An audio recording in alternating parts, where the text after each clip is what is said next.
पुंडलिक वरदारी विठ्ठल श्री ज्ञानदेव तुकार पंढरीनाथ भगवान की जय।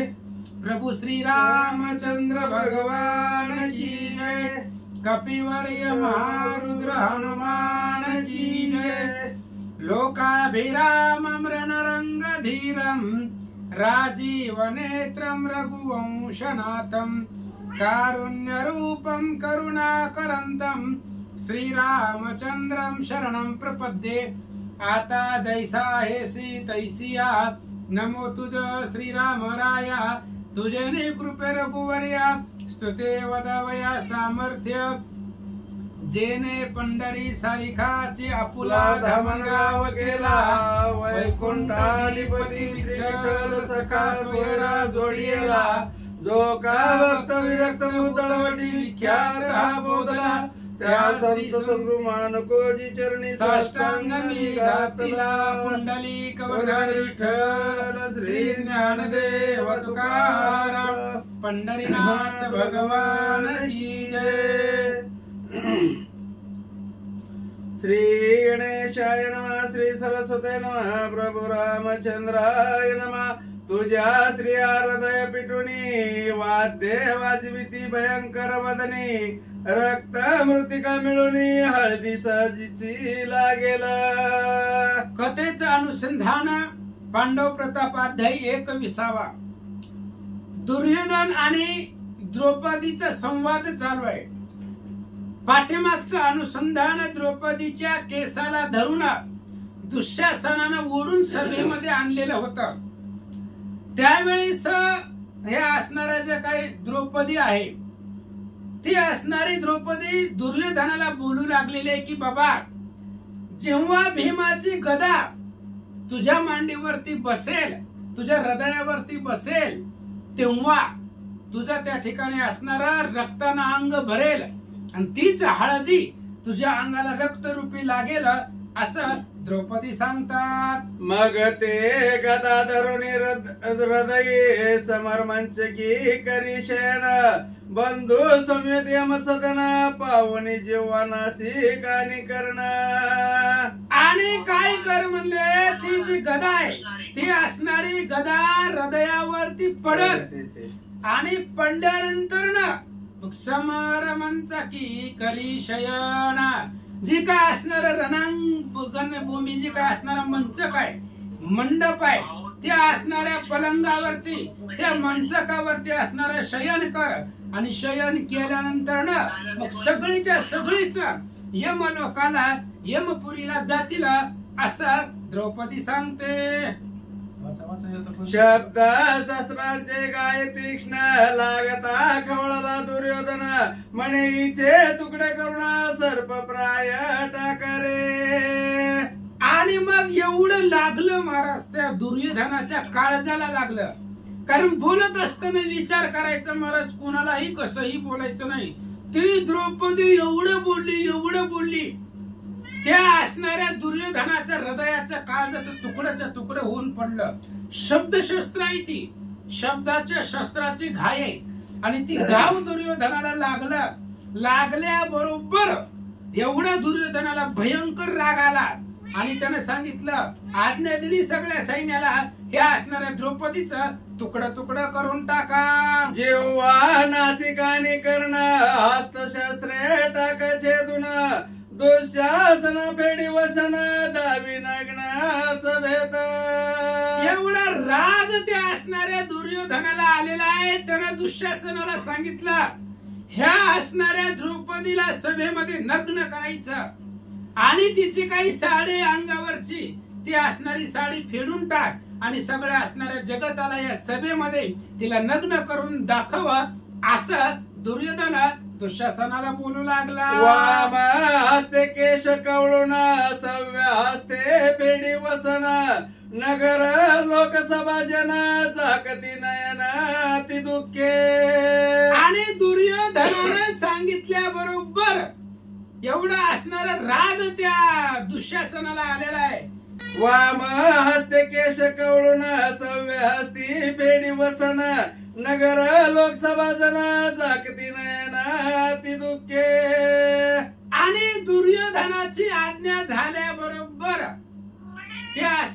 दुःशासनानं लगेच डाव्या हातानं द्रौपदीची जी काही केस आहेत ते केस कवळले, डाव्या हातानं तिचे असणारे केस धरले आणि उजव्या हातानं द्रौपदीची साडी फेडू लागला सगळ्या सभेमध्ये. त्यावेळेस सभेमध्ये जे काही सज्जन होते, साधू संत होते, जे काही सज्जन काळजाचे हृदयाचे होते, ते सगळे डोळे झाकू लागले आणि असं असणारं वस्त्रहरण डाव्या हाताने केस पकडलेले, उजव्या हाताने दुर्योधन दुःशासन द्रौपदीची साडी फेडू लागला. कृष्णास करावया श्रुत वेगे पिटीला मनोदूत मने मांडीला तोरा कांत दावे त्वरित कैवर्य. आणि मग ज्यावेळेस अशी अवस्था आपली होते, आज सभेमध्ये हे दुःशासन माझी साडी फेडतोय, एवढे 5 पती असताना आज साह्याला आपल्याला कुणीच नाहीये. भीष्म द्रोण कृपाचार्य इथं असताना, धृतराष्ट्र राजा असताना सुद्धा सगळेजण शांत होते. दुर्योधनाच्या पुढे बोलायची कोणाची हिंमत झाली नाही. त्यावेळेस द्रौपदीने मनामध्ये ठरवलं, तो का म्हणे तुझं सोडविना कोणी एका चक्रपाणी वाचून या. द्रौपदीला आठवलं, आता जर आपल्याला वाचवणार कोण असेल तर फक्त आणि फक्त भगवंतच आहे, जो आपल्याला या संकटामधून वाचू शकतो. म्हणून श्रीकृष्णाशी करावया श्रुत. त्या श्रीकृष्णाला बोलवण्यासाठी, त्याला माहिती होण्यासाठी वेगे पिटीला मनोदूत. मनोदूत आहे आपल्या अंतःकरणामधलं जे काही काळी हृदय आहे, त्या हृदयामधून हाक मारायला द्रौपदीनं सुरुवात केली. काय म्हणतात? सुभद्रारिके भवानी मूलपीठ द्वारका विलासिनी आदि मायेचे कुलस्वामिनी धाव जननी लवकरी. आणि द्रौपदीनं श्रीकृष्णाचा धावा करायला सुरुवात केली. हे असणारा भगवान परमात्मा, तुम्ही भवानी आहात, कृष्ण रूपी असणारे जगदंबा भवानी आहात. मूलपीठ आहे द्वारकेचा मध्ये निवास करणारे तुम्ही भगवंत आहात. आदि मायेची कुलस्वामिनी तुम्ही आहात. जी काही आदि माया आहे, ती आदि मायेचा मालक तुम्ही आहात. माझ्या संकटाला, माझ्या मदतीला धावा. मना मोहने गोकुळवासिनी हृदय वृंदावन विहारिणी सावळे गोवर्धनोद्धारिणी वेगे करुणी दावे की. आणि द्रौपदी हाका मारू लागले, श्रीकृष्णाला बोलवू लागलेले. मनमोहन आहे भगवंत. कसा आहे? मनाला प्रसन्न करणारा तो देव आहे, मनाला मोहून टाकणारा आहे. गोकुलवासिनी, गोकुळामध्ये निवास झाला त्या देवाचा. आणि हृदयामध्ये वृंदावन रूपी, हृदय रूपी वृंदावनामध्ये विहार करणारा तू भगवान परमात्मा आहे. सावळा आहे, गोवर्धनाचा उद्धार करणारा आहे. एवढं सगळं तुम्ही कार्य केलं आणि आज माझ्या मदतीसाठी धावा. द्रौपदी सांगते, म्हणे दुर्योधन दुःशासन याची शुंभ निशुंभ दैत्य जाण या मर्दुनिया जाण रक्षी लज्जावसन माझे. आणि त्यावेळेस द्रौपदी श्रीकृष्णाला बोलू लागलेले, हाका मारू लागलेले. हे असणारा भगवान परमात्मा, हे जे काही दुःशासन आणि दुर्योधन आहे, तेच शुंभ आणि निशुंभ नावाचे राक्षस आहेत. शुंभ निशुंभला देवीनं जगदंबेनं मारलेला आहे. आणि तुम्ही त्याच पद्धतीने माझ्या मदतीसाठी धावा या. शुंभ निशुंभ रूपी हे असणाऱ्या दुःशासन आणि दुर्योधनाला मारा. आणि माझी काही लज्जा आहे, लाज आहे, ती लाज आज त्याचा असणाऱ्या लाजेचं रक्षण करा, सांभाळ करा. द्रौपदी सांगते, खगावर केतना इंदिरावर नेत्र इंदिरावर जलद गात्र विश्वव्यापका त्रिनेत्र मित्र सुमात्रा महिमा नेने तुझा. हे असणारा भगवान परमात्मा कसे आहे? तुम्ही गरुडावरती आरूढ आहात. गरुड ज्याचं वाहन आहे असे असणारे तुम्ही भगवान परमात्मा आहे. जगदंबाची असणारी काही लक्ष्मी आहे, ते लक्ष्मीचे पती आहात. आणि संपूर्ण जगताला जीवन देणारे, प्राण देणारे तुम्ही आहात. विश्वव्यापक आहे, विश्वामध्ये व्यापक असणारे तुम्ही भगवान परमात्मा आहात. आणि म्हणून तुमचा महिमा जगतामध्ये कोणालाही वर्णन करता येत नाही अशा असणारे भगवंता माझ्या मदतीसाठी धावा. यादव कुल मुकुट वसंसा कंसांतका क्षीराब्दी विलासा सचिदानंद मनोहर वेशा शरणागता रक्षितो. आणि यादव कुलाचं मुकुटमणी आहात तुम्ही भगवान परमात्मा. यादव कुल तुमच्या सत्यामध्ये आहे, त्याचा असणारा मुकुटमणी तुम्ही आहात. असे असणारे भगवान परमात्मा आहेत श्रीकृष्ण आहात. माझं आज त्या ठिकाणी असणारे रक्षण करा. कंसाचा अंत करणारे तुम्ही आहात. दुधाच्या समुद्रावरती वास करणारे तुम्ही भगवान परमात्मा आहात. सतचित आनंद आहे, सदुदित आनंद तुमच्यापाशी आहे. मनाचं जे काही दुःख आहे, दरिद्र आहे, ते असणारे हरण करणारे तुम्ही असणारे भगवान परमात्मा आहात. मी शरण आलेले तुम्हाला. आता माझं मी सर्वस्व तुमच्यावरती सोडलंय. आता माझी लाज जाऊ अथवा राहू, जरी गेली तरी ती तुमच्यावर दोष आहे. म्हणून सर्वस्वानं मी तुम्हाला शरण आलेली आहे. माझी रक्षा करा. द्रौपदी सांगते, सनकादिक वंद्य जगदुद्धारा पद्मजात जनक त्रिभुवन सुंदरा पांडव बालकारण रंगधीरा अति उदारा श्रीरंगे. आणि भगवान परमात्मा सनकादिकांना तुम्ही वंदनीय आहेत. जे काय असणारे सनकादिक संत आहेत त्या सगळ्यांना योगियाच्या ध्यानी, योगी लोक ज्याचं ध्यान करतात असे असणारे तुम्ही भगवान परमात्मा आहात. जगत उद्धार करतात तुम्ही. जगताचा उद्धार तुमच्यामुळे होतो. आणि त्रिभुवनामध्ये सुंदर तुम्ही आहात. तुमच्यापेक्षा सुंदर जगामध्ये कुणीच नाही.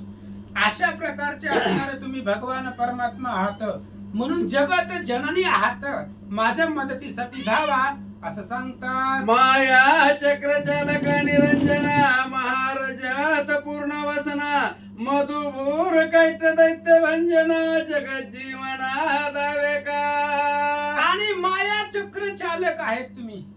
ह्या जगतामध्ये सगळी माया भरलेली. मायेनं कुणाला सोडलंय का? देवाच्या बापाच्या पायी वहिले मायेने बिडी ठोकिली. तेथे माईक जीव सकळी मुक्त कैसी होती पाय. हे माया चक्र चालवणारे तुम्ही आहात. मायेचे अधिपती तुम्ही आहात. म्हणून मधुकैट बनावाचे राक्षस आहेत.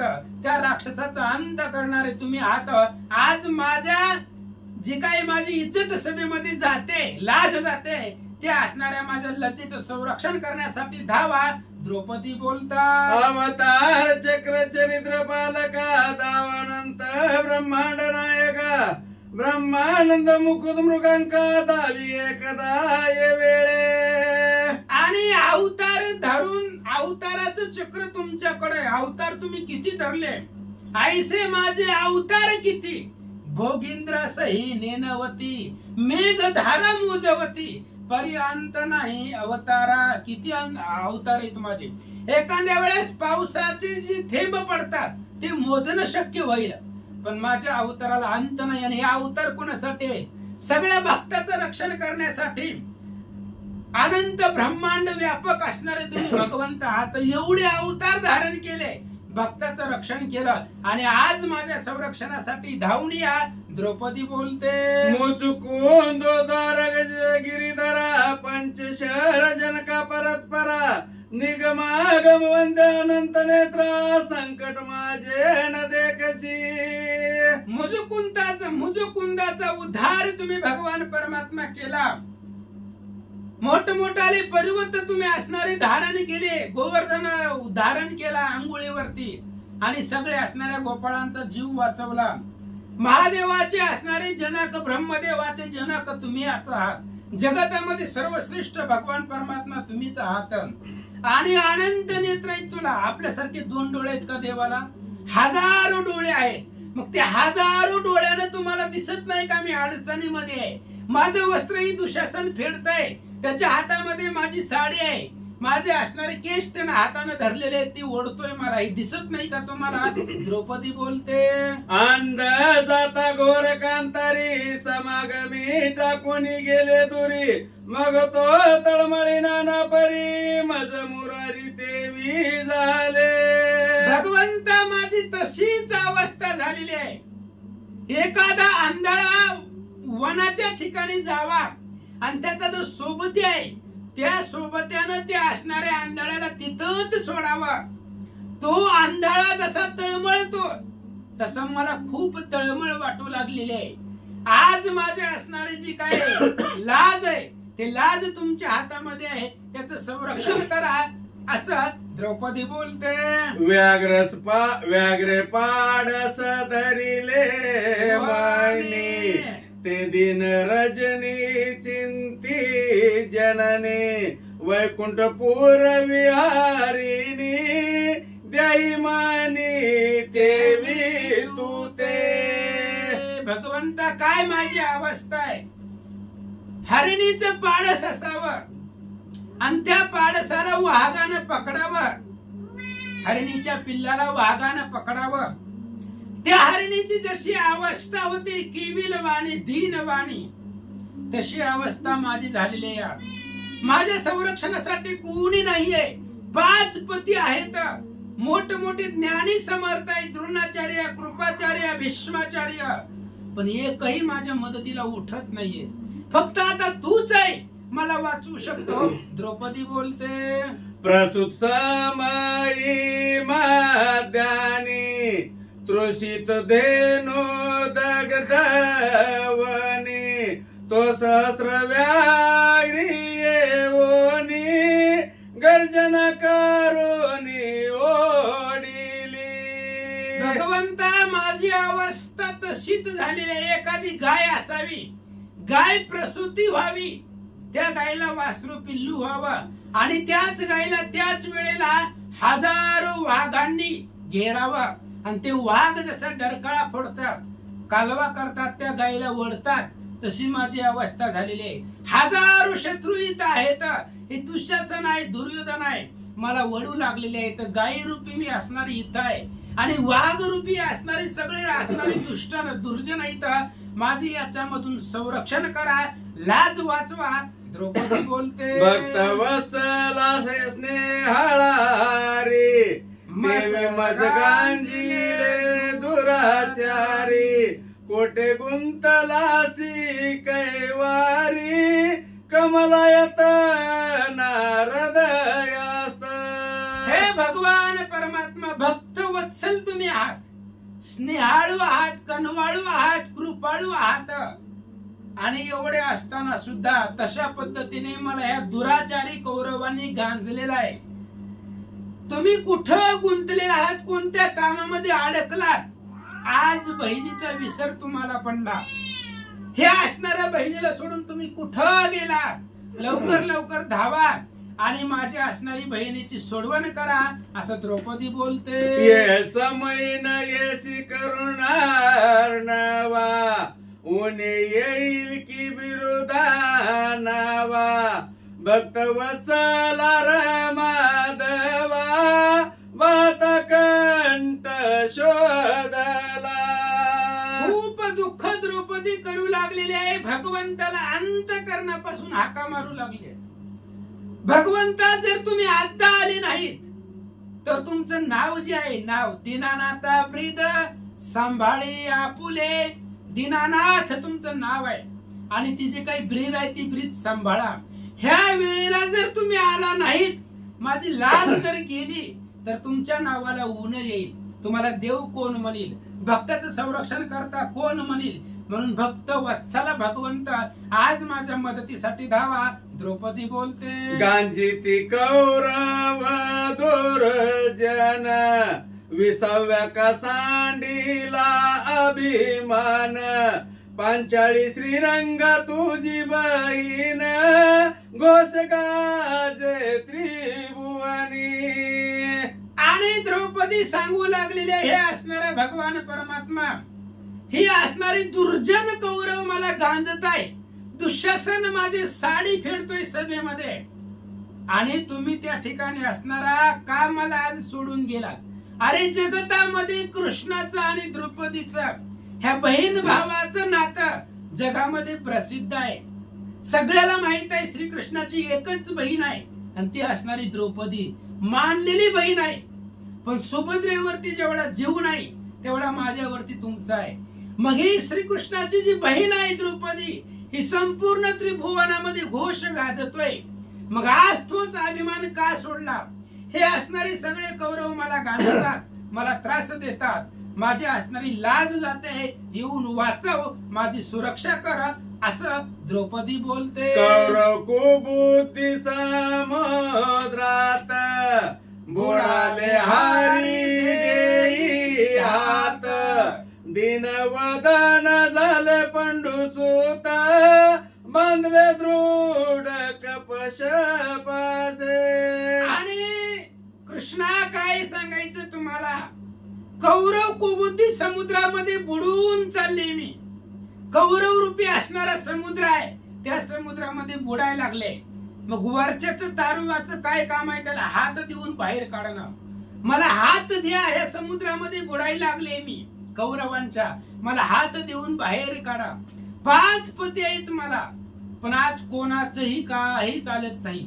दृढ असणाऱ्या कपट पाशाने ते बांधलेले आहेत, त्यामुळे कोणाचंच काही चालत नाही. तुम्हीच येऊन माझी सोडवण करा, द्रौपदी बोलते. कौरव पीडा वनवादारुण, जळतो केशवावरचे घन, भीष्म द्रोणाचे नचले वचन, म्लान वदन बैसले. आणि द्रौपदी सांगू लागली, कौरव पीडा वनवाय, ही कौरव लोक जे मला त्रास देतात, त्या त्रास रूपी वनवाय. आणि त्या वनवायमध्ये, त्या आग्नीमध्ये मी सापडले. हे आग्नीमधून मला बाहेर काढा. कसं बाहेर काढा? पाऊस पाडा. कौरव रूपी अग्नी मला लागलेला आहे, आणि तुम्ही कृपेचा वर्षाव करा, कृपारूपी पावसाचा वर्षाव करा, आणि कौरव पीडा रूपी अग्नी विझवा आणि मला बाहेर काढा. कारण भीष्म द्रोणाचं इथं चालत नाही. भीष्माचार्य, द्रोणाचार्य, कृपाचार्य इथं आहेत, पण त्यांचं काही चालत नाहीये. द्रौपदी बोलते. कौरव सभाभूत मेळी, पडली तुझी दासी पांचाळी, पंचाक्षरी तुवन माळी, 10व्या वेळी तोरणे.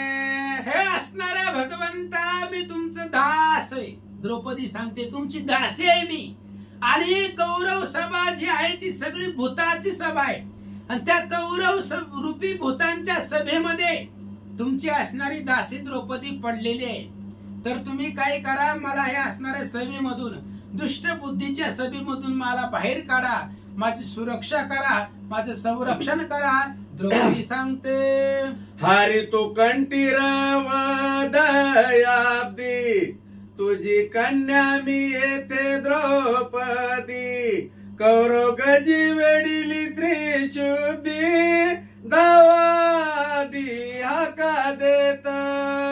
आणि द्रौपदी सांगू लागली, भगवंता तुम्ही कसे दयाब्दी आहात.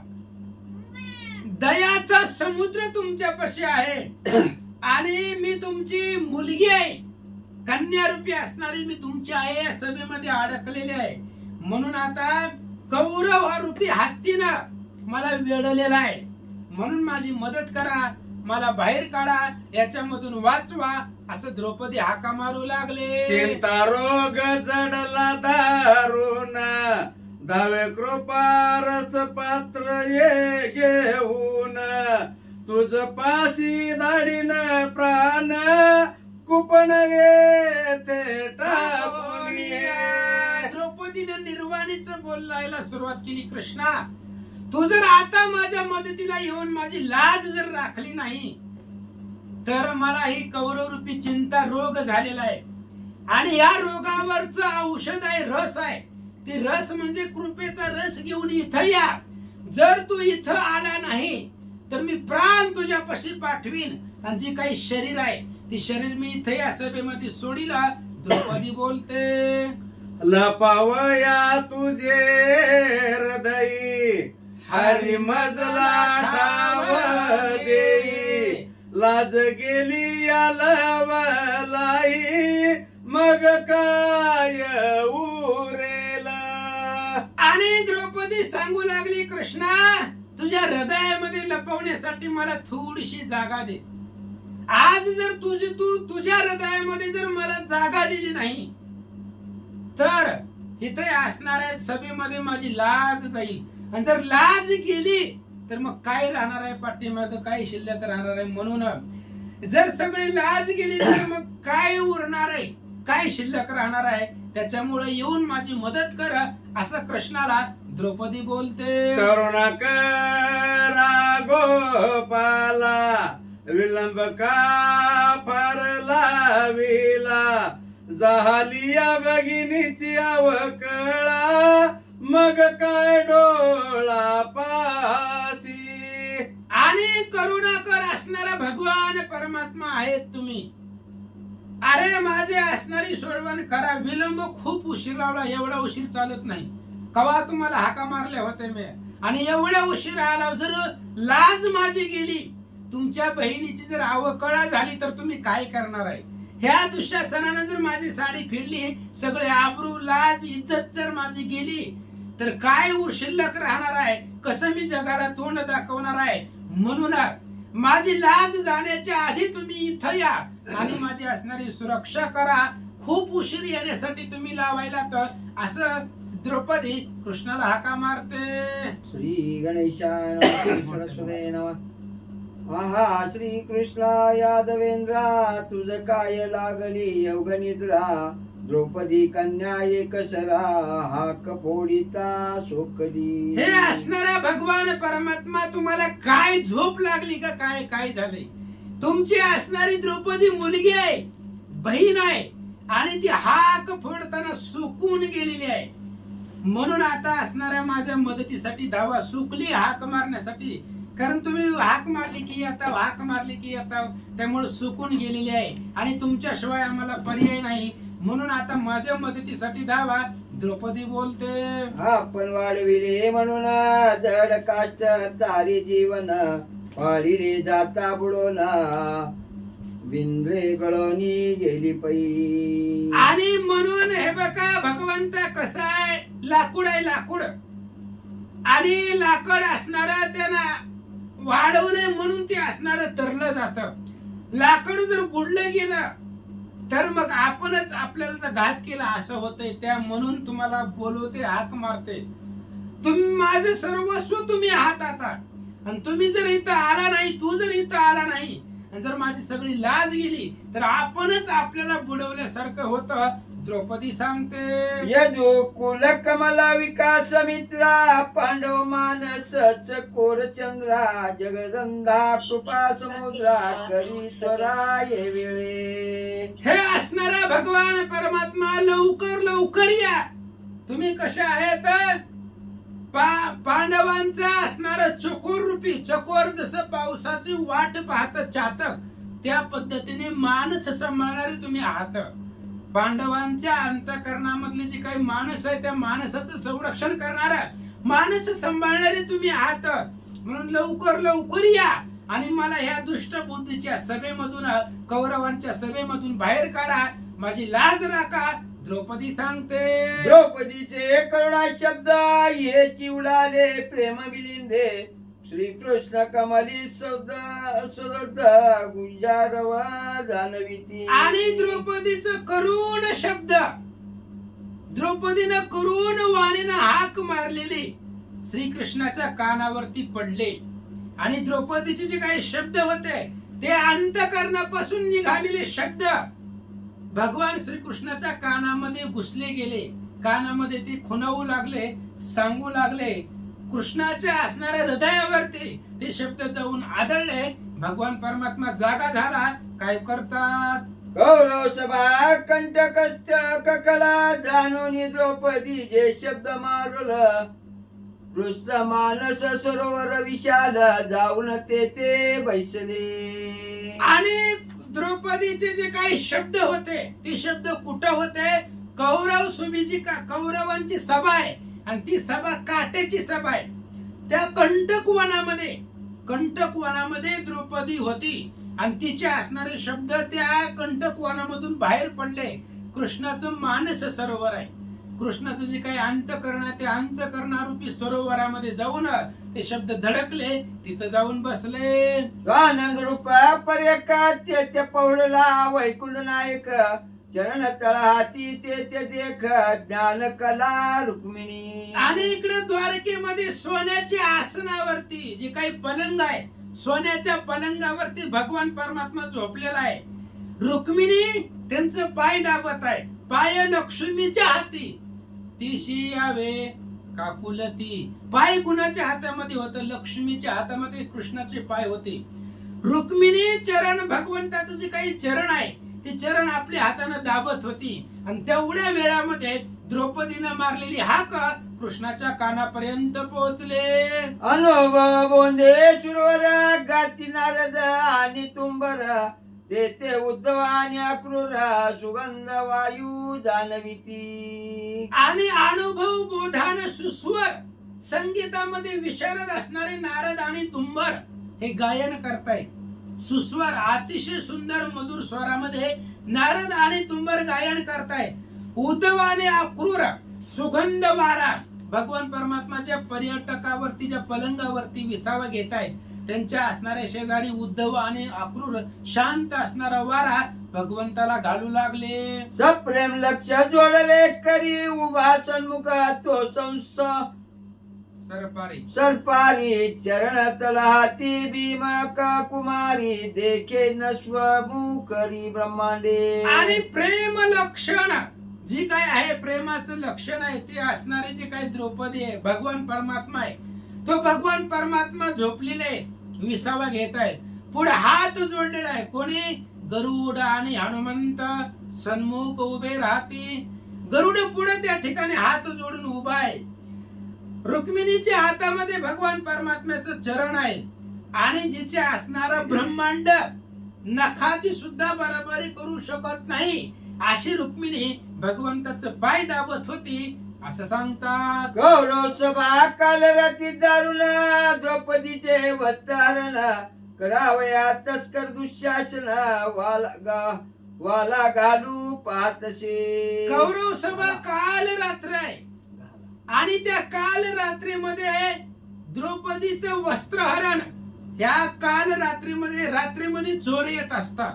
तशा पद्धतीने कौरवांची काल रात्र आहे, त्याच्यामध्ये दुःशासन रूपी तस्कर आहे, चोर आहे.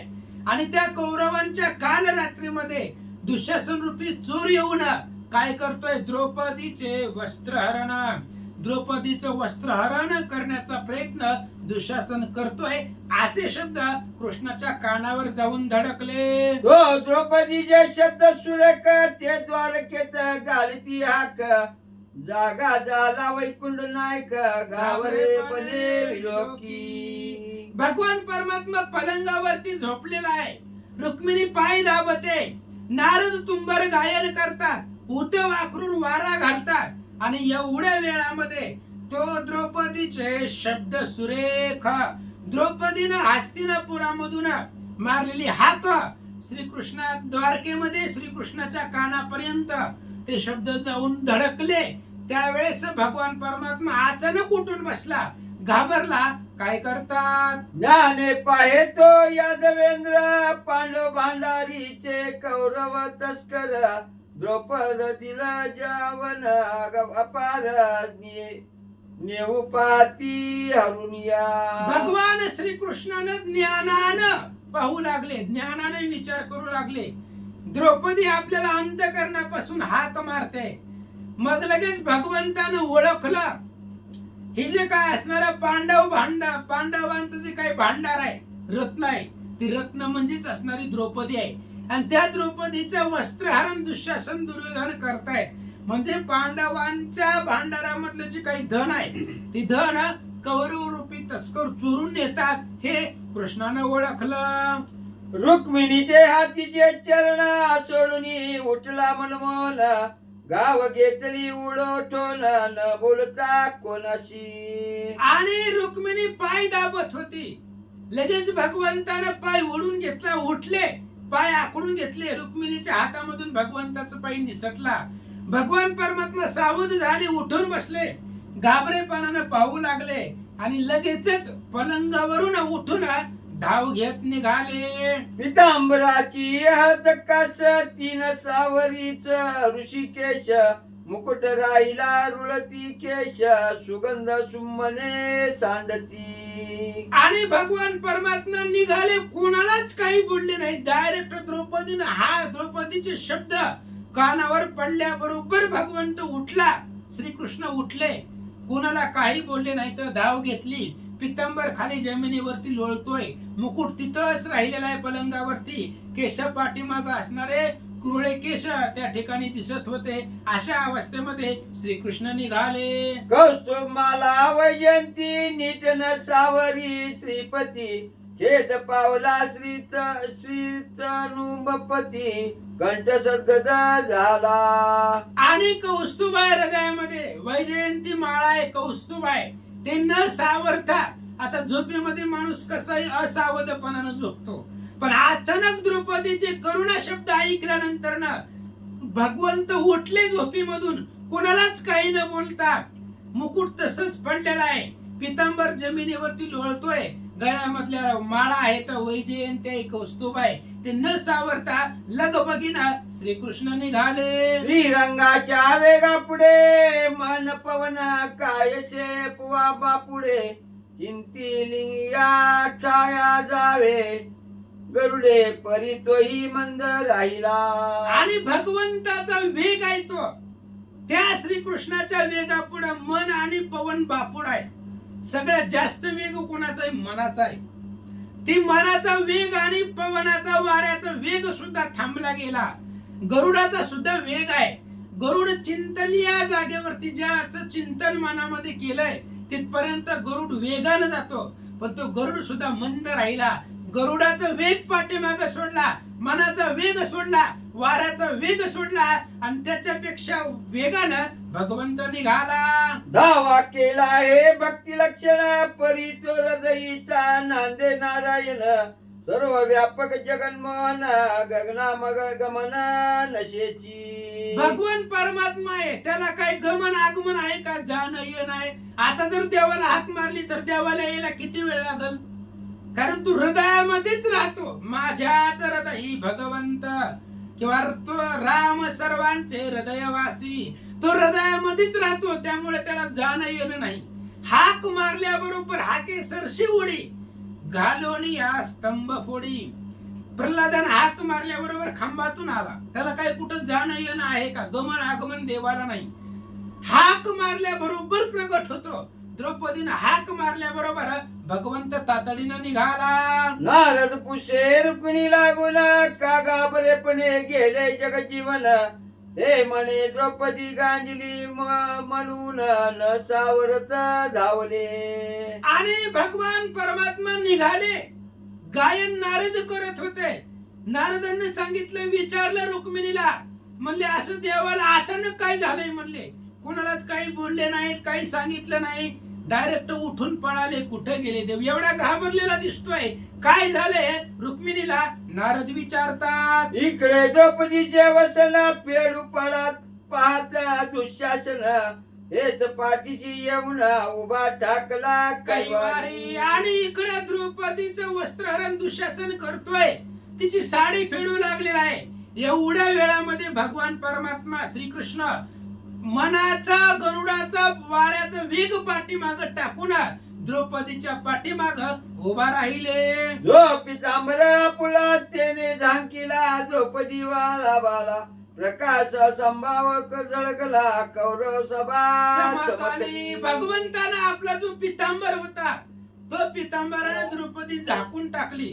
आणि झाकून टाकल्याबरोबर एवढा प्रकाश पडला, एवढा प्रकाश पडला, असंभ्य असणारा तेज त्या कौरव सभेमध्ये झळकू लागला. कृष्ण वचन तेजा श्वास त्याने सुवंदी भरिले आकाश, उभा पाठीशी आदि पुरुष सदैच देखिला. आणि कृष्णाचा पितांबर आहे, तो असणारा कृष्णाचं वसन आहे, ते असणारा सगळं त्या ठिकाणी झाकून गेलं. आकाश भरलं, आकाश दुमदुमून गेला, आणि त्याचा असणारा एवढा प्रकाश असंभाव्य पडला. बंद करा किती, आपण डायरेक्ट बंद करून टाका मीटिंग. लागली पांचाळी म्हणे कैवारी वनमाळी, मज गांजिले दुर्जनी सकळी माऊली नसता तू. आणि भगवान परमात्मा आल्यानंतर न कुणी बघितला हो सदभक्तीचा देखिला. देव कुणालाही दिसत नाही महाराज. जे काही सदभक्त होते भाग्यवान होते त्यांनाच श्रीकृष्ण भगवान परमात्मा दिसला, इतरांना कोणालाही दिसला नाहीये. आणि असा असणारा श्रीकृष्ण ज्यावेळेस द्रौपदीच्या पाठीशी येऊन उभा राहिला त्यावेळेस आल्हादली पंचाळी. द्रौपदीला आनंद वाटला आणि म्हणून असणारा कैवारा असणारा भगवान परमात्मा आहे आणि तो पाठीमागे येऊन उभा राहिला. हरी म्हणे द्रौपदीशी जे जे बोलिले पापराशी ते ते गांजले देवकीशी मी हे मानसी भावितो. आणि द्रौपदीच्या पाठीशी येऊन भगवान परमात्मा उभा राहिला आणि श्रीकृष्णाने द्रौपदीला सांगितलं, द्रौपदी मला सगळं कळते, सर्वांचा हृदयवासी मी आहे. ही दुष्ट लोक जे जे बोललेली आहेत ते तुला बोललेले नाही, ते देवकीला बोललेली आहेत. बोलले असतील तुला, पण मी माझ्या मनामध्ये अशी भावना धरतो की सगळी दुष्ट लोक माझ्या आईला म्हणजे देवकीलाच बोललेले आहेत. मग आईला बोलल्यानंतर ना कोणालाही राग येतो. तशा पद्धतीने ही जरी दुष्ट लोक तुला बोलली असली तरी सुद्धा मी माझ्या मनामध्ये अशी भावना ठेवतोय की या सगळ्या दुष्टांनी माझ्या आईलाच बोललेले आहेत, म्हणून तेवढा राग मला आलेला आहे असं श्रीकृष्ण बोलतात. आला जाणून भगवंत धर्मबंधूचा कोणावीत नैनी वाती अश्रुपात कंठ सद्गत्या झाला. आणि ज्या वेळेस श्रीकृष्ण येऊन द्रौपदीच्या पाठीशी उभा राहिले त्यावेळेस धर्मबंधूशी खुणावीत. धर्मराजा आपल्या भावांना सांगू लागला, नकुल अर्जुन सहदेव भीम यांना बोलू लागला, बघा म्हणले द्रौपदीच्या पाठीशी भगवान श्रीकृष्ण येऊन उभा राहिलेला आहे, याचा आनंद पांडवांना वाटला. देखोनी पाठी दयानवा विदुराच नावरती अष्टभाव भीष्म द्रोणादिक भक्त सर्व ब्रह्मानंदे डोलती. आणि पाठीशी श्रीकृष्णाला पाहिल्यानंतर आधीच सांगितलं होतं सदभक्तीचं देखिला. देव कुणालाही दिसत नाही. जे सदभक्त होते त्या सभेमध्ये त्यांना देव दिसला. श्रीकृष्ण द्रौपदीच्या पाठीशी दिसले, पांडवांना दिसले, विदुर महाराजांना दिसले. विदुर महाराजांचे अष्टभाव जागरूक झाले. पुन्हा द्रोणाचार्य, कृपाचार्य, भीष्माचार्य यांनाही भगवान श्रीकृष्ण द्रौपदीच्या पाठीशी उभा राहिलेले दिसले. त्यामुळे आनंद वाटू लागला. क्रोध नावर एक दुर्योधना म्हणे रे मंदा दुःशासना भीड कायशी परिशी वसना पेढी पाहू दे सभेत. आणि दुर्योधन साडी फेडत होता द्रौपदीची मंद गतीनं. त्यावेळेस दुर्योधनाला राग आला, दुःशासनाला बोलू लागला, काय हळू हळू हळू फेडायला लागलाय म्हणले, नग्न कर या द्रौपदीला. आणि सगळ्या सभेनं तिला नग्न अवस्थेमध्ये पाहावं असं दुर्योधन बोलू लागला. जो सुडले वीर तो अंत क्षीरोदक सुंदर मानुनी हा नती अद्भुत शीच दिसेना. आणि मग अशा पद्धतीने त्यानं ज्या वेळेस साडी धरून वडायला सुरुवात केलं दुःशासनानं, त्यावेळेस जी काय असणार आतमध्ये शुभ्र असणार वर्ण साडी त्या ठिकाणी त्याला दिसू लागली. अशा प्रकारे सांगतात, तेही जो ओढिता दुर्जना तो जात देखे सुवर्ण वर्ण द्रौपदी जाकिली संपूर्ण चरणासु चरणांगुष्ट चरणाचा अंगुष्ट सुद्धा दिसला नाही. कारण एवढा असणारा दुःशासन साडी फेडू लागला. त्यावेळेस भगवंतानं द्रौपदीला झाकलेलं होतं आणि एवढ्या साड्या भगवंतानं तिथं आणलेल्या होत्या, आपल्या पितांबरापासून निर्माण केलेल्या होता. तो दुःशासन दमून गेला तरी सुद्धा द्रौपदीच्या पायाचा अंगठा सुद्धा सभेमध्ये दिसत नव्हता. एवढ्या असणाऱ्या द्रौपदीला कृष्णानं झाकून टाकलं. सभा झाली तटस्थ म्हणती वस्त्रभार असंख्यात अमोलिक ते जाऊन कोण पुरवी नकळे. आणि सभा तटस्थ झाली, सभेला आश्चर्य वाटलं. अमौलिक अशा प्रकारची वस्त्र आहे आणि कोण पुरवतं या द्रौपदीला ही वस्त्र? दुःशासन फेडतोय तरी सुद्धा चरणांगुष्टही दिसत नाही. द्रौपदीच्या पायाचा अंगठा सुद्धा दिसत नाही आणि साड्यांचा ढिगारा समोर पडलेला आहे. मग एवढी साड्या ह्या द्रौपदीला कोण पुरवतोय असा विचार दुष्ट लोक करतात. हा केचळोनी दुःशासने द्वयी हाती फेरिली वसने गणती दशासन वदने करिता ठाई पडेना. आणि मग तो असणारा दुःशासन एका हाताने साडी फेडत होता, परत दोन हाताने फेडू लागला, दोन्ही हाताने वडू लागल्यानंतर ना दमला आणि साड्यांचा ढिगारा एवढा झाला की शेषाला सुद्धा त्या साड्या मोजवल्या जात नव्हत्या. एवढ्या साड्यांचा ढिगारा त्या ठिकाणी पडला. पुंडलिक वरधारी विठ्ठल श्री ज्ञानदेव तुकाराम